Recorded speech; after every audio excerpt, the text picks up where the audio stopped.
Okay, here we go again. I uh, I guess I'm going to Montgomery, Alabama, looking for work, and I'm in my car, and I got a car payment due in 2 weeks, and I didn't have much money. But you got to realize by now I've been moving around the country. I know where to find work and how to get by. So I remember spending a couple days at a roadside rest in my car, and I think I took the last of my money and bought one of them crystal hamburgers that you get. They're a quarter a piece. I forget 56 cents, whatever I was down to, and I found manpower. So I showed up there, and I had vehicles, and I was early, which that's the real thing. I got put out that day, and I was able to take a couple with me, and we went. And I remember, I think the first day we had to unload a damn fertilizer truck. But at the end of that day, you'd get paid. I think they only give you $5 by then instead of 10. But I remember me and this one guy, we went to a smorgasbord, and we just pigged out because we knew we'd go to work the next day and have another 5 that night. But anyway, I found out that the was it not Goodwill? Shit, that's terrible. I can't. Let's see. It wasn't Vinny's. It was Sally's, the Salvation Army. The Salvation Army. They'll give you a shower and a place to spend the night, and then you have to leave in the morning and come back that evening, unless you had a job. And if you wanted to pay them $3 a day, you could stay there. I thought, hey, why not? So I pulled in there, and I stayed there for Thanksgiving and Christmas and New Year's. So I was there quite a while. It hadn't been very long before I got a job as a roofer. And that's a whole nother bunch of stories. But they had black workers. This in Montgomery, Alabama, George Wallace's town. And they still had blacks only bathrooms and drinking fountains. But it mellowed out a little bit by then. Anyway, I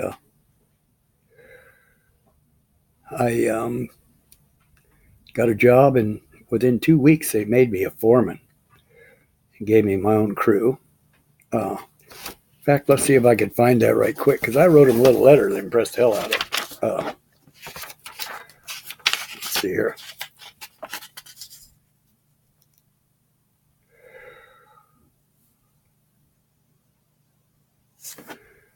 Oh yeah.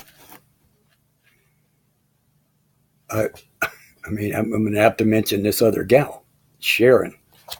Um, I had met her. She was a secretary at Don Ranchos in California. Big chested gal, and she was married. She was married to a private detective that got the shit scared out of him, and he took off and left her. So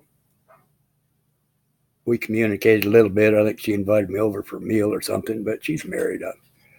But anyway, she went back to Alabama, and there might have been something in my mind as the reason I headed that way. So here, I'm just going to read something I even scratched out, or somebody did. Situation as it stands. I'm on my way to Florida's underwater national forest. I started from Martin to Opp, Alabama, to see a girl I'd written to for 4 or 5 years. Got there with 65 cents to my name, and that was borrowed, so I had to go to work. Big city, Montgomery, manpower, pick up some change, try a job, Jones Brothers Roofing. 2 weeks of enjoyable hard work, and foreman. That easy, just because of how I handle myself on the job. Said, so the man wants a crew, and he wants them to be like me. Why not?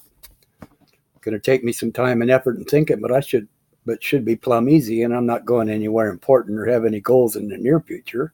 Could be some pretty fair money, and I could be learning while I'm teaching. So here's the letter. Jones Brothers Roofing Company. In the time I've been in your employ, I've been considering your organization as a potential future. Much the same, I presume, as you've been observing my actions as a workman. I've been fairly aware of your company, the goals, the personnel, and some of the needs and problems. And the main problem I see is the absence of what I'd call professional workmen. The need of a crew you can depend on both in their ability to do the job right and in their attitudes toward the type of work they do. I'm aware of the outlook and spirit necessary to become such a crewman and the lack of that spirit now. That brings around the purpose of this letter. I know what a professional worker is because I am one. Among other things, I know a foreman in that capacity must be able to plan the how and sequence of each job so that every man is being best utilized according to his abilities. I'd like the opportunity to produce for you that quality of workman. With the cooperation, some careful planning, and time, I can and will construct a crew of dependable roofers. To qualify for that responsibility, it's necessary for me to take a keen personal interest in your company. In order to do that, it's also necessary, I feel, I'm a part of that company. That includes its wage, respect, cooperation, and elbow room. And that's your department. Signed, Gary Harris. All right. So, all right. So now I'm doing the roofing, and it basically could have been a really good thing, but they set me out on a job. It was a school building. This Jones Brothers Roofing Company had a lock-in on a lot of government projects, and they didn't tell me that this supervisor of mine, who was an alcoholic, ignorant Southern fool, and they had let him bid on this school. Now you got to realize this guy was bidding on how the crew had been. So I'm guessing now his labor bid was humongous. Anyway, one of the Jones brothers stopped and talked to me after he read that letter, and he said, tell you what, Gary, tell you what we'll do. We will, if you can bring this in under the labor cost, you can have what's left. And so my foreman comes up, and he's telling me that he's understood that I'm in charge of this, and he says, well, you're going to have to tear off and recover 15 square a day just to break even. He was joking. I didn't know that. So I got all these guys together, and I said, hey, you guys want to get a raise? I said, I'll tell you what I'll do. I'll give you 50 cents an hour if you can just keep up with me. All of them but about one was game to jump right on that. And I'll tell you what, we were tearing off and recovered 20, 21, 22 square a day, which was paying all these other guys, giving myself my $6 an hour plus $100 a day. And we ripped across that school. All of a sudden, this foreman come back and realized, oh my God, they're like 3/4 done. They're going to be hollering at the bid I gave. So what's he do? He grabs most of my crew, all of us at one point, pulls us off that job where we're making all this good money, and puts us to help another crew on another job. And then he ended up firing my cattleman. And long story short, I had the first payday, I had taken a draw on money I obviously had coming. This was before he screwed me. And I had paid my men, so they were all pleased. Anyway, so come time for, I just lost interest when I realized this guy isn't not going to let me make a living. And what the hell? So at one point, he gave me like one or two guys back. You can't run a crew on two guys. So we just sat up on the top and bullshit all day. After a couple of days of that, I thought, screw it. I didn't even show up for work. Come in the next day and said, hey, I want my check. This ain't going anywhere. And they said, well, that draw?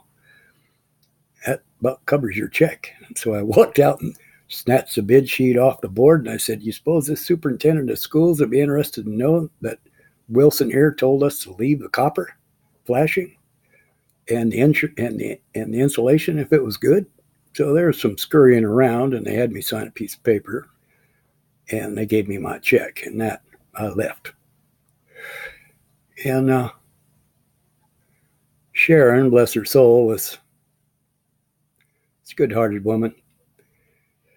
But I realized I was about to make the same mistake I'd made with Margaret. So like a cold-blooded sucker, I just left on foot. Took my car and turned it back into the Toyota dealer and with the paperwork and told her where it come from and that I'd lost my job and I was leaving on foot. And that's when I had my 2 cats, by the way, Monkey and Cheater, and we took off and went down to Florida. Panama City. It was right during one of the holidays, and we were camped out in the sand dunes, beautiful beach, and they got like a park or a circus almost at the side of the road across the street. Anyway, I met Gary. He was out walking his 2 puppies, and they ran into my 2 cats. And he invited me to stay at his house. He lived there, and he said, got a couple of gals from Louisiana that said that if they could stay at his house, they'd do all the cooking and cleaning. So he said, I've got a waterbed out in the porch, if that'd be all right. And I said, fine. So I got to know them a little bit, and I took off. And I was headed down to the Florida Keys to skin dive the reef if I could figure out how. Anyway, I take off. I get down to all the way to, I got to Miami, and I got picked up by this van. And they're all saying, Keys, Keys, yeah, yeah. And I jump in, and we're smoking and whatnot. And we get all the way down to the Keys, and I'm a little messed up by then. So I walked out, and I saw this cop stand there. I walked up to him, asked him, said, excuse me, you know a place I could get a room for the night? And he told me this motel room. So I walked up there and got a room for the night.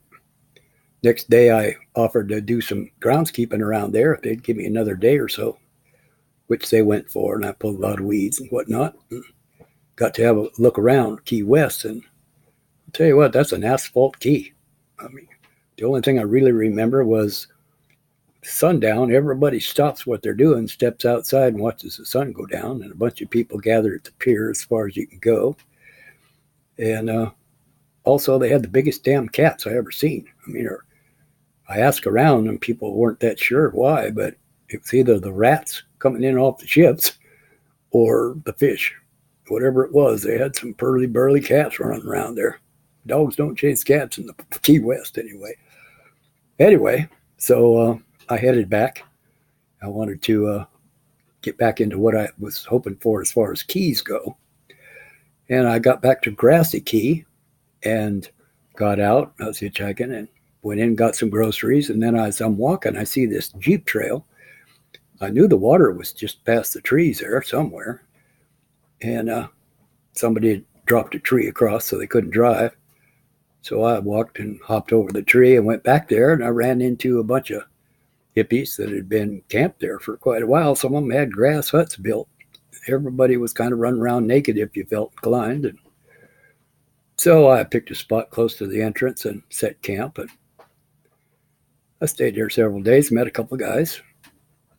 And we heard there was a sheriff's posse or somebody in town waiting, trying to find the owner of this property in New York to see if they couldn't bust this. And it was funny because like every weekend you'd get a bunch of people showing up and you could tell the narcs trying to be cool. And anyway, so me and these 2 guys, we go to Key Largo. And in Key Largo, we pull in and we're going to have a look around. And we run into this couple. He was a steam fitter, and him and his woman had been hitchhiking in Europe for I don't know how long, quite a while. And he told me some good things about belonging to the union. You know, you don't get fired. You come back to work, and they find a spot to stick you. But he said, you guys are welcome to, we've already paid for this campsite, so you're welcome to stay here if you'd like. So at one point, we all got together and pitched in and rented a boat and didn't know what the hell we were doing, but we got outside the land and we're buzzing out there in the ocean. I'm getting cold, but all of a sudden it's only like 4 or 5 foot deep, sandy shore. And we didn't really see that's the coral reef, but we didn't really see the coral reef I was looking for. I got to stop here and go to the bathroom.